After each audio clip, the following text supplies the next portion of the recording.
आज की वीडियो में हम इस बात की गहराई में जाएंगे कि जो साइकेट्रिस्ट होते हैं, जो माइंड से रिलेटेड डिसऑर्डर्स को देखते हैं, जैसे एंजाइटी, डिप्रेशन, एंगर आने के कारण को, या फिर कोई इंसान बहुत लंबे समय से एक ऐसे स्टेट में है जहाँ पर वो उससे निकल नहीं पा रहा है, किसी इमोशनल प्रॉब्लम्स में वो फंसा हुआ है, वहाँ से वो निकल नहीं पा रहा है। इन सब केस को साइकेट्रिस्ट डिस्कस करके, उस पेशेंट से बात करके, उन्हें दवाइयाँ देकर वहाँ से निकालते हैं। और ऐसे ही साइकोलॉजिस्ट भी होते हैं जो डिस्कशन करते हैं। साइकोलॉजिस्ट दवाइयाँ नहीं देते, साइकेट्रिस्ट दवाई भी दे सकते हैं। साइकोलॉजिस्ट सिर्फ डिस्कशन कर सकते हैं। जिस तरीके से बॉडी में जब कोई डिजीज़ होती है तो हम फिजिशियन के पास जाते हैं, वैसे ही माइंड के रिलेटेड डिसऑर्डर्स के लिए लोग साइकेट्रिस्ट के पास जाते हैं। बट सवाल ये है, क्या आपकी माइंड की बीमारियों को साइकेट्रिस्ट समझ सकता है?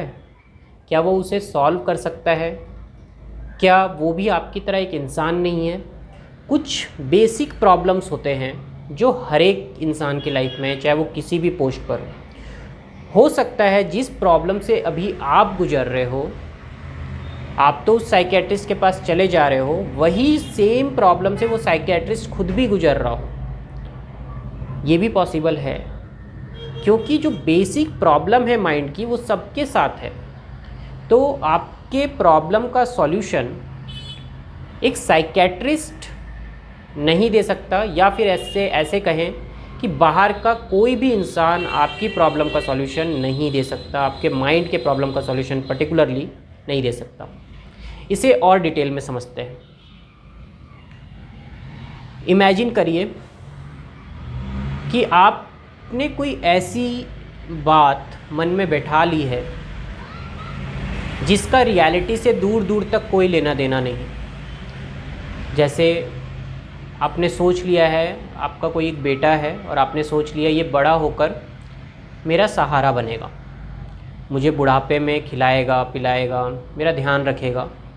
जो ऑब्वियसली लोगों की थिंकिंग होती है वैसा आपने भी सोच लिया है। इसका दूर दूर तक रियलिटी से कोई कनेक्शन नहीं है कि ये हो सकता है वो बच्चा बड़ा होकर उसकी एक अपनी दुनिया होगी, वो कहीं और शिफ्ट हो चुका होगा, वो आपका ध्यान ना रखना चाहे, ये उसकी पर्सनल चॉइस हो सकती है।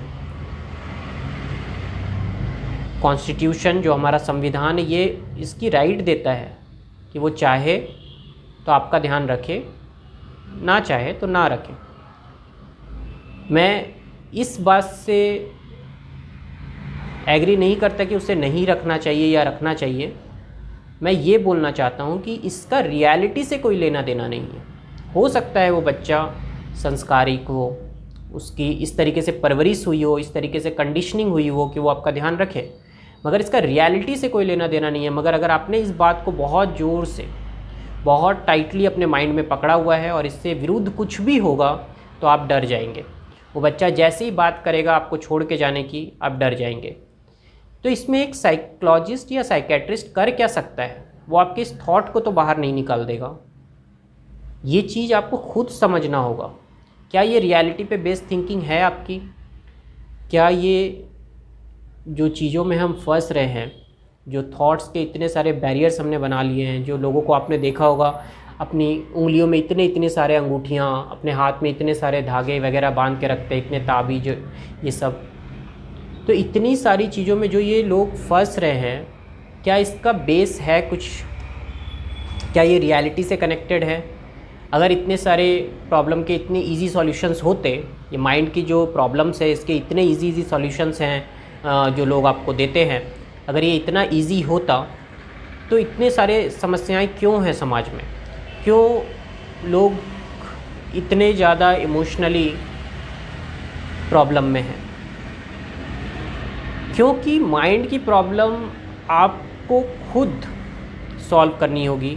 ये खुद से खुद की लड़ाई है। आपके अपने थॉट के बैरियर्स आपको खुद तोड़ने होंगे। बाहर से कोई दूसरा इंसान आपको टेम्पररी रिलीफ तो दे सकता है, जो आप सुनना चाहते हो वो अगर वो इंसान बोले तो आपको टेम्पररी रिलीफ तो मिल सकता है, 1 दिन 2 दिन का। बट लंबे समय के लिए अगर आपको परमानेंट इलाज चाहिए तो आपको अपनी थॉट के बैरियर को खुद तोड़ना होगा।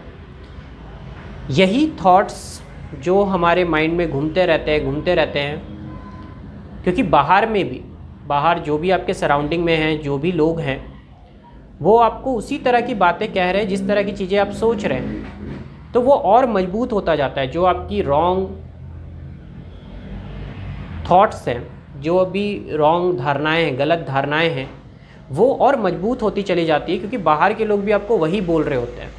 और धीरे धीरे आप उसे इतना जकड़ लेते हैं, इतना उसे पकड़ करके रखते हैं कि जैसे ही कोई उससे अगेंस्ट बोलता है, आपको लगता है कि ये मेरे थॉट को हर्ट कर रहा है, और फिर ये बॉडी में फ़िज़िकल बीमारियां बनकर निकलता है। साइकोलॉजिकल बीमारियां ही फ़िज़िकल बीमारियों में कन्वर्ट होती रहती है। आपको फिर नींद आने की समस्या, डाइजेशन के इश्यूज़, आपके कॉन्स्टिपेशंस की प्रॉब्लम, मोशन सही से नहीं होगा, ब्लड सर्कुलेशन सही से नहीं होगा, हार्ट बीट बढ़ेगा, घबराहट होगी, ये सब बीमारियां स्टार्ट हो जाती हैं। इन बीमारियों की शुरुआत कहाँ से हुई? गलत थॉट्स से। जितने भी हमारे थॉट जो रियलिटी पे बेस्ड नहीं हैं, वो हमारे साइकोलॉजिकल डिसऑर्डर्स के कारण हैं। हम उसे कैसे ठीक कर सकते हैं? उस पर क्वेश्चनिंग करके, रियलिटी को एज इट इज़ देखकर। हमें क्लैरिटी चाहिए। जहाँ पर भी क्लैरिटी नहीं होगी, वहाँ पे कन्फ्यूज़न होगा। कन्फ्यूज़न कब होता है, इसे ध्यान से समझते हैं। जैसे जो चीज़ है, ठीक है, जैसे ये मेरा हाथ है, तो अगर मैं इसे हाथ की तरह देख रहा हूँ, ये फैक्ट है कि ये हाथ है, ये फैक्ट है कि ये हाथ है, मगर इसके बारे में जो मैं सोच रहा हूँ वो फैक्ट नहीं है। ये है, ये हाथ है, ये फैक्ट है, मगर इसके बारे में जो मैं सोच रहा हूँ वो फैक्ट नहीं है। मैं सोच रहा हूँ कि ये ऐसा है, मैं सोच रहा हूँ ये इधर गोरा है, इधर काला है, ये फैक्ट नहीं है। ये पर्सन टू पर्सन वैरी कर सकता है गोरे काले का डेफिनेशन। जो हम चीज़ों के बारे में सोचते हैं वो फैक्ट नहीं है, जो चीज़ वो है वो फैक्ट है।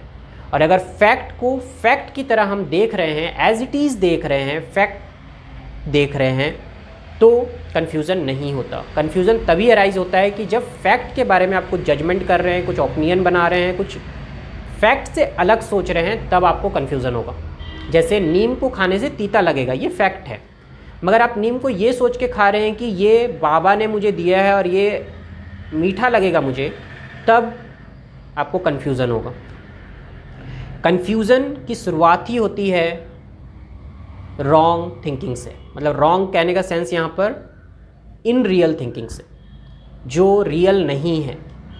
ऐसी थिंकिंग जो रियलिटी पे बेस्ड नहीं है, उसे सोच लेने से कन्फ्यूज़न पैदा होता है।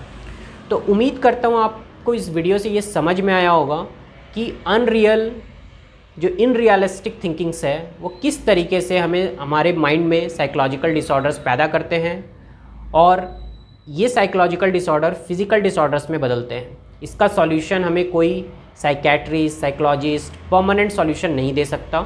वो इसका टेम्परेरी सॉल्यूशन कर सकते हैं, कुछ दिनों का आपको रिलीफ दे सकते हैं दवाइयों वगैरह से, बट परमानेंट सॉल्यूशन के लिए आपको खुद में झांकना होगा, खुद से इंक्वायरी करना होगा, खुद से इस चीज़ों के डेप्थ में उतरना होगा। और धीरे धीरे करके आप देखेंगे कि जैसे जैसे आपके ये थॉट्स क्लियर होते जा रहे हैं, आप रियलिटी से कनेक्टेड होते जा रहे हैं, आप शांत होते जाएंगे, काम होते जाएंगे। तो आज की वीडियो में बस इतना ही। Thank you.